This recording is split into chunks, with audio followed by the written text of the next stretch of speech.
First given is 10 liters, that is mu. Okay. Second given is 10 containers, this is N. Okay. We have indirect given X bar, or average, sample average, I mean. Third, and we have another indirect given, which is the standard deviation. Okay, sample, particular sample, or S. And last, the fifth given, alpha, which is 0.01. Okay, tandaan, those are the given. So I already prepared the answer here. Okay, so this, I will also upload this in our Moodle later class, no? So these are the following this is the solution, no, to solve for the given. So after you solve the given, you enumerate all the given, let us proceed with step 1 to 6. Okay, so this is step 1 to 6. Okay, you declare, okay, mu is equal to 10. Okay, remember I told you a while ago, okay, why mu is equal to 10? Because of the verb is, no? Now, to oppose your hypothesis or null hypothesis, you just need to assume, okay, not equal kaagad, no? To oppose equal. Now, alpha is 0.01 is given.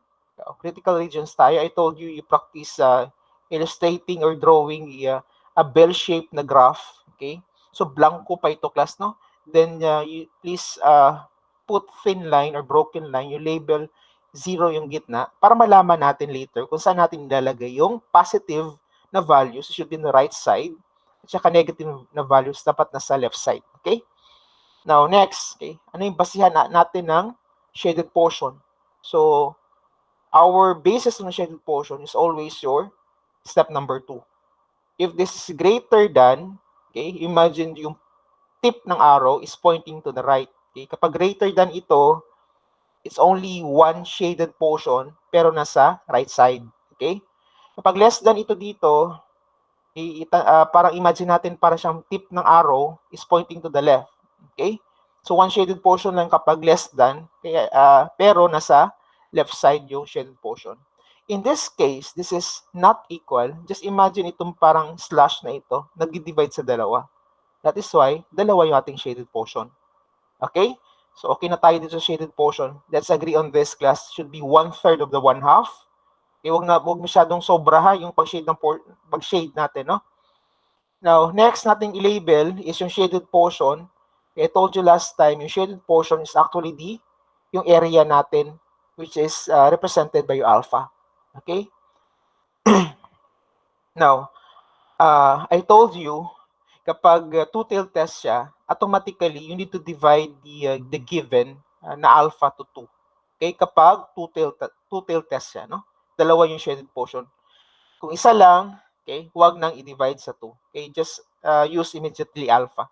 So later, para meron tayong bagong alpha dito, okay, na 0.005, no? Given again 0.01 divided by 2 will give you 0.005. So okay na yan, no? Na-label na natin. Yung next natin nahanapin is yung boundary, okay, yung vertical line na yan. Ano bang measurement na yan, no? Yung boundary na yan. So T distribution yung gagamitin natin, it's because, okay, let's go back with the formula again. Okay, ito yung formula natin, no? It says here, kapag N is less than 30, remember our N is 10 containers, okay? So that is less than 30. Use T formula or T distribution table, okay? So let's go back. Again, anong basihan natin ng T distribution or Z table? It's always your N, okay? Not always pala. Okay, just correction. Okay, there are times kasi you need to analyze the problem. In this problem, our basis is the value of N, no? Okay, so hanapin natin later yung intersection ng alpha. We have new alpha 0.005 at saka yung V. Okay, bakit kailangan ng V? Kasi nasa formula class, no? There, no? V or degrees of freedom is N minus 1. Okay? So remember our N is 10. So 10 minus 1 will give you 9. Okay? So hanapin natin yung intersection ng 9 at saka ng 0.005 doon sa table. Okay, open natin yung table. Okay? We don't need the the Z, no? Okay? Doon tayo sa ibaba, yung T. Again, our new alpha is 0.005. Okay, this. And the V is 9. Napin lang natin yung intersection class, no? The intersection is 3.250. Okay? Now, in the case of two-tailed test, okay, mag-assume kagad tayo na dalawa yung values, no? Ibalik tayo dun sa ating solution, no? Okay? So that is why I put here positive, negative 3.250. Okay? So actually, ang given dun sa tables, positive 3.250. Remember, I told you it's a mirror, no? Symmetrical sa kabila. Okay? Just assume the other side is negative 3.250. Okay? So, okay na tayo dito sa value dito. T sub T actually ito, no? Baka nagtaka kayo na itong symbol na ito. T sub T or tabulated T. Okay? Minsan nilalagay ko yung isang T as C, is calculated T. Okay?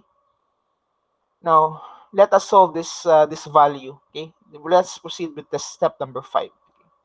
For step number 5, okay, whatever yung formula na gagamitin, i-substitute nyo lang yung given. Yung importance ng pag-enumerate ng given. Okay? So, after you enumerate the given, you solve, okay, using your calculator, your scientific calculator. Okay, the value of T, or the calculated T, is 0.771. Okay? After you solve for the value of T, okay, you go back to step number 4. I-label natin kung nasaan ng 0.771.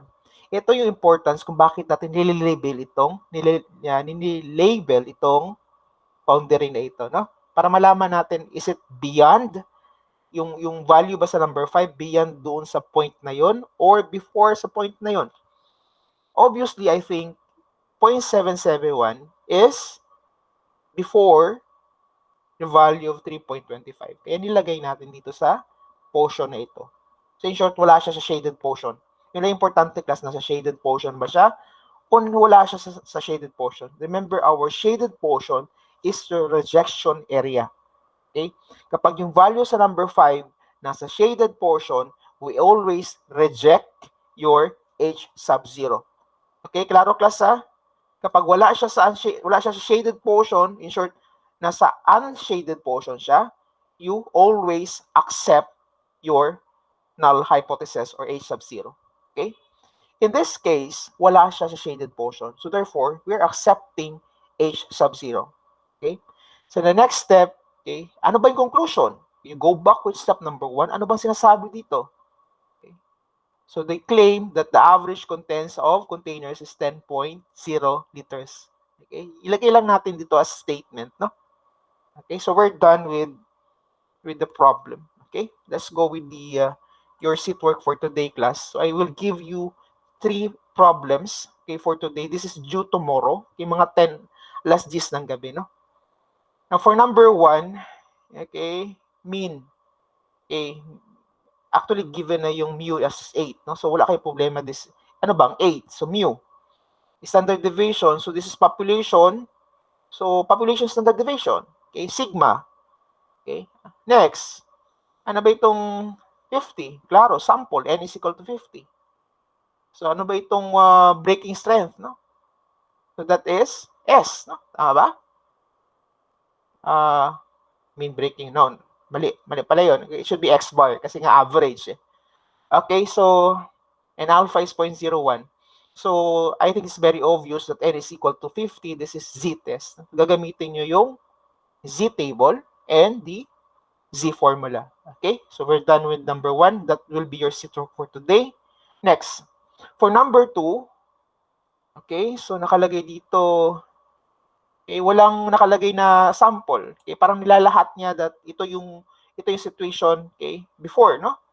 So therefore, pag nilalahat niya, it should be mu or population, no? Population average, okay? Kaya mu is 50. Okay? Then standard deviation, okay, that is, I think that is sigma, tama ba? Sigma is equal to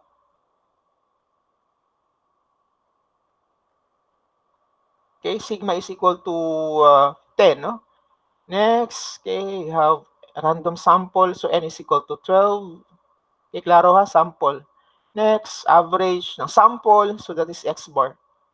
And we have also standard deviation given here, which is S, no? Tama? S. Because that's sample. Test the hypothesis that the population is now less than 50. Okay, so you have there the claim that should be less than 50. Therefore, class, ilalagay nyo ito sa step number 2 directly. Okay, so meron tayong ditong given na, ilan bang given natin? We have 50 as mu. Tama? Then we have standard deviation. Okay, we have standard deviation given as population. Tama ba? Standard deviation. So we have sigma.